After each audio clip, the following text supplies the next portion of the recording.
আপনাদেরকে আমরা অনুরোধ করব যে আপনারা এই যে ঝিরামপুর এবং জগৎবেড়ি ইউনিয়নের অটো এবং রিক্সাওয়ালার ভাইরা আপনারা ধল্লা ব্রিজের পূর্ব পাশে থাকবেন।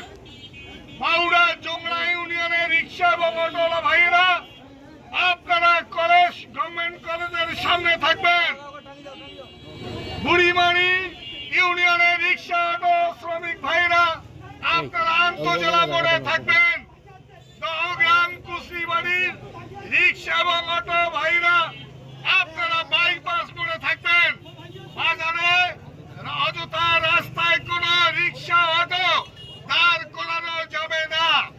আমাদের সাধারণ মানুষের সুবিধার্থে, সাধারণ জনগণের চলাফেরার সুবিধার্থে এখানে বাজারে রাস্তায় কোনো ধরনের রিক্সা অটো দাঁড়াতে পারবে না। আপনারা চলন্ত অবস্থায় থাকবেন, কারণ এই আপনাদের রাস্তায় এই রিক্সা অটো দাঁড় করানোর কারণে জটিল ভাবে এই রাস্তার জ্যামের সৃষ্টি হয়। তাই আমি আপনাদের কাছে অনুরোধ করব আগামী ঈদ পর্যন্ত